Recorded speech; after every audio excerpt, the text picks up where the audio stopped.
அடுத்தது பசி இல்லாம இருக்கிறதுக்கான ஹார்மோன் ஒண்ணு இருக்கு.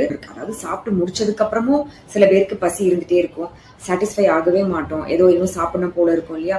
ஸோ அந்த ஹார்மோன் பேரு லெப்டின்னு சொல்றோம்.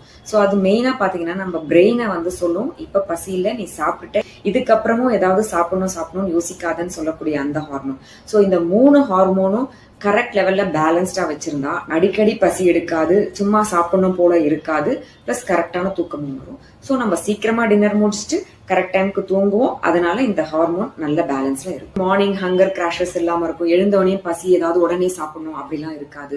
ராத்திரியில சாப்பாடுக்காக கிரேவ் பண்றது, ஏதாவது இன்னும் வேணும் சாப்பிடணும் போல இருக்கு அப்படின்னு நினைக்கிறது நான் ஏற்கனவே சொல்லியிருக்கேன். ஸோ இது 2 மெயின் ப்ராப்ளம் தான் இப்ப ஜெனரேஷனுக்கு நிறைய இருக்கிறதா ரீசெண்ட் ஸ்டடியில சொல்லியிருக்காங்க. எழுந்தவனையும் ஏதோ ஹெவியா சாப்பிடணும், இல்ல மிட் நைட்ல போய் ஏதாவது சாப்பிடணும் அப்படின்னு நினைக்கிறாங்க. இதெல்லாம் ஏன்னா சீக்கிரமே சாப்பிட்டு நைட் ஒழுங்கா தூங்காததால் தானே. ஸோ அதெல்லாம் கரெக்ட் பண்ணிக்கோங்க. இது